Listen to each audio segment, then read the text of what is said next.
YouTube's Cat Litter presents The March to YouTube Domination. Dateline Hollywood. A plucky red-haired beauty hatches her plan to conquer the internet by gaining 100,000 subscribers on YouTube. But she can't do it alone. Only you can help her in her quest to achieve YouTube greatness by liking, subscribing, and most importantly, sharing her videos.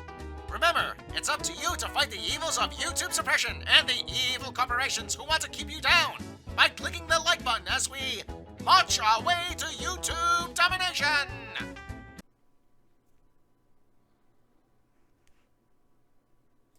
Looks like someone's gonna trigger all the snowflakes again.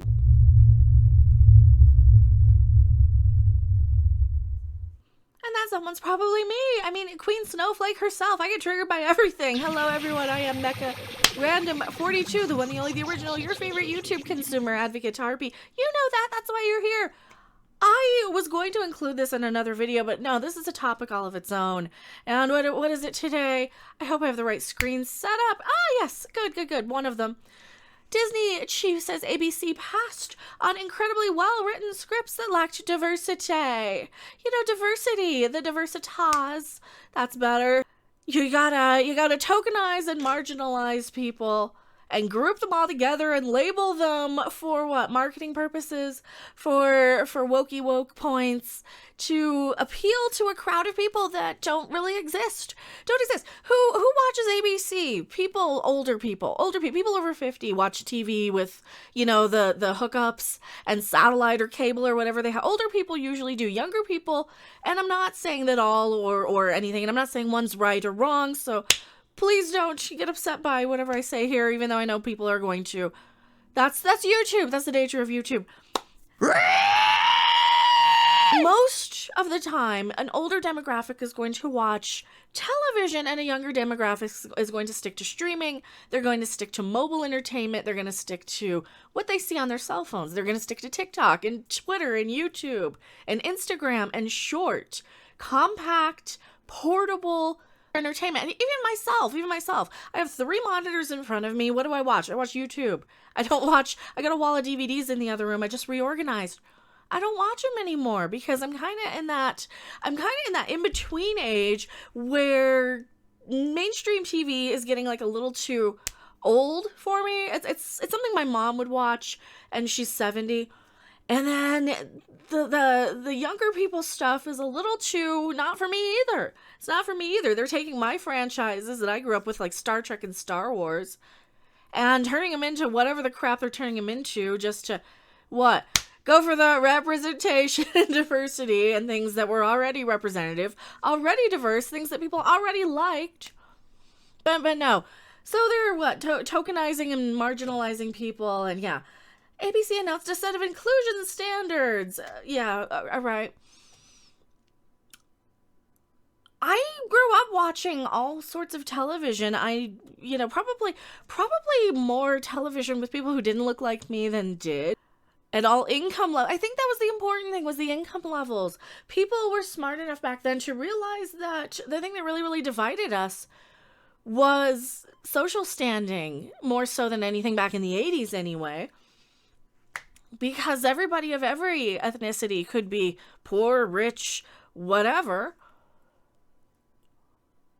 But the people who were in power were the ones with all the money, and the higher up you go, the more power they had, and it really was. But who am I to argue with the wokier than thous? Their religious zealotry is causing them to be exempt from rules and regulations and laws of society. So clearly they're on the quote-unquote right side of things and right side of history. And I'm the one with the wrong think. Because I think people should be equal, and, we should have just good television is for everyone. Good television. Why do you have to sacrifice one or the other? Really? So you're saying instead of having something well written that you could adapt and turn into something that would follow your diversity requirements, you would rather just throw a bunch of low rate, low cost, probably. That's probably what it really boils down to. This is speculation, of course. They probably decided to go with a lot of things that were cheaper to make because they wanted to utilize some low tier people that wouldn't really mind being exploited and being paraded around like an accessory. Like an accessory. Just because, well, hey, it's a shot in Hollywood. It's a shot to get my show developed. Sure, I'll let you utilize my ethnicity or my gender or my LGBTQ plus status or whatever just to market the show because I can't do any better, apparently. Is that what you're telling me? One of Disney's top bosses has spoken candidly about pilots the company passed on due to a lack of diversity in their scripts. I will tell you, for the first time, we received some incredibly well-written scripts that did not satisfy our standards in terms of inclusion, and we passed on them. Dana Walden, Walt Disney Television's chairman of entertainment, said during a panel discussion last week, according to The Hollywood Reporter. Why do you think that your average viewing public isn't smart enough for well-written scripts and need to be educated by the wokier-than-thou millionaires like your ABC Disney execs? Because what? They're so much better than you because, oh, well, clearly you're just an istenophobe running around about your day-to-day life with your family of mixed-race people. You're just an istenophobe. Going and working with people of all walks of life from all ethnicities and all backgrounds in your real life. No, we know better than you. You wouldn't be able to understand something well-written. You need a lesson on morality from the wokier-than-thou religious zealots who are trying to, still keep you down by talking down to you, still keep the masses down. This is what I really, really am so annoyed with. As an example, Walden cited the scripts that told the story of a white family and whose diversity of characters would have likely have come from the neighbors. So you want to appeal to fewer people because you think that people are going to not watch something if people don't look like them, huh? Oh, wow, you really, really think that. You think that people really, really segregate their viewing choices. Wow, this is just disgusting. Pass, Walden said. That's not going to get on the air anymore because that's not what our audience wants. That's not a reflection of our audience, and I feel good about the direction we're moving in. So you only want good little brainwashed cult members. That's what it is. Last year, ABC announced a set of inclusion standards on screen and behind the scenes amidst the cultural reckoning.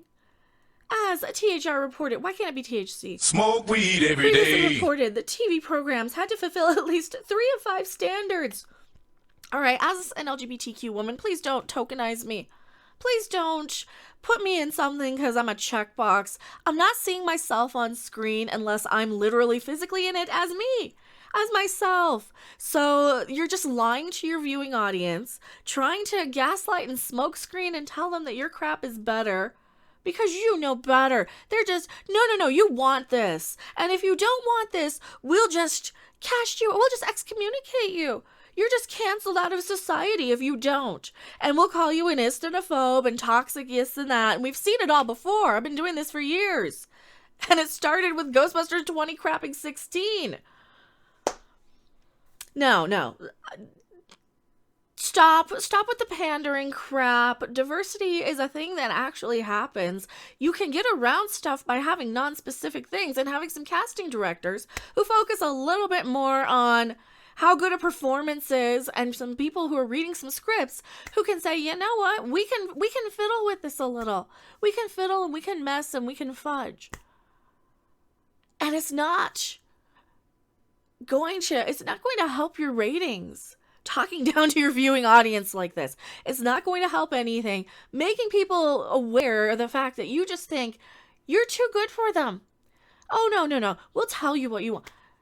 Grow up, Disney and ABC. I am Mecha Random 42, and grow up, Fox News, for giving me this baity article. Shame on you, media. The media is the most supremacist things ever because they are baiting. They just do nothing but race bait. They don't, like, seriously, the media are the biggest white supremacists on the whole freaking planet. I'm gonna go before I get myself canceled. See you guys later. Bye. Thanks for watching. If you liked it, make sure to hit that like button. And if you want to see more, don't forget to subscribe. See you in the next video. Bye.